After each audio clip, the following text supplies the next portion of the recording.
سلام به شما همراهان گرامی. فرزانه رزاقی زاده هستم، دانشجوی دکترای روانشناسی سلامت از دانشگاه تهران.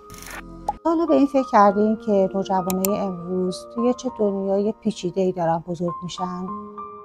دنیایی که بخش بزرگیش توی قاب همین گوشی‌ها خلاصه شده. امروز میخوایم با هم سفری علمی داشته باشیم به قلب یکی از مهمترین دوره‌های زندگی، یعنی نوجوانی، و ببینیم این دنیای دیجیتال با لایک‌ها و استوریا و چالش‌هاش داره با هویت این نسل چی کار میکنه. نوجوانی فقط یه بازه سنی نیست، یه انفجار سوال‌ها، احساسات و تجربه‌هایی که برای اولین بار دارن اتفاق میافتن. دورانیه که نوجوان از خودش میپرسه من کی هستم؟ اریک اریکسون، روانشناس بزرگ، میگه این دوره بحران هویته. اما بحران لزوما چیز بدی نیست. بحران یعنی یه نقطه عطف، یعنی ما داریم پوست اندازی میکنیم تا خود واقعیمون رو پیدا کنیم و داریم تلاش میکنیم که بفهمیم ارزشامون چیه، جایگاهمون تو این دنیا کجاست و میخوایم به کجا بریم. اما این پازل هویت به تنهایی کامل نمیشه. نظریه خودتعیین‌گری میگه ارتباط مؤثر یکی از سه نیاز روانی اصلی ماست، درست مثل اکسیژن برای نفس کشیدن.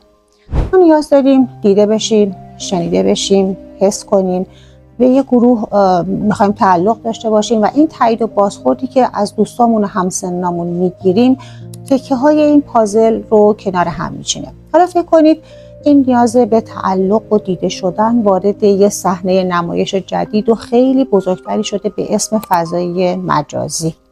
این فضا جاییه که میتونیم خودمون رو به هزاران نفر نشون بدیم، با آدمایی از سراسر دنیا ارتباط بگیریم، استعدادامون رو به اشتراک بذاریم و این خب خیلی فوق‌العاده است و خب یه فرصت بی‌نظیریه. اما این صحنه نمایش یه تله هم داره، تله مقایسه، تله کمالگرایی و تله زندگی‌های بی‌نقص و فیلتر شده. اینجا جاییه که ما با نسخه‌های ادیت شده دیگران روبرو میشیم، بدنهای بی‌نقص، موفقیت‌های یه شبه و روابط عاشقانه و سفرهای رویایی. و اینجاست که این سوال کلیدی من کی هستم دوباره مطرح میشه، اما این بار با یک پیچیدگی خطرناک. یا واقعا من همون کسی هستم که توی استوریا و پست هام نشون میدم، یا دارم برای گرفتن لایک و تایید بیشتر از خود واقعیم فاصله میگیرم و نقش بازی میکنم.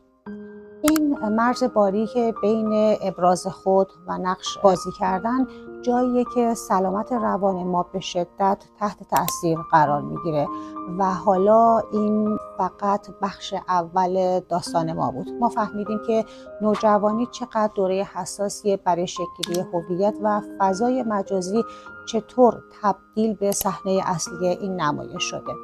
اما سوال مهم اینه که علم در این مورد چی میگه و نظرش چیه؟ در ویدیوی بعدی مستقیم به سراغ جدیدترین پژوهش‌های علمی دنیا میریم و جواب این سوال‌ها رو میخوایم با هم پیدا کنیم. پس اگه این دغدغه شما هم هست، در بخش کامنت ها برام بنویسین که بزرگترین چالش شما با فرزندتون در فضای مجازی چیه. منتظر خوندن نظراتتون هستم.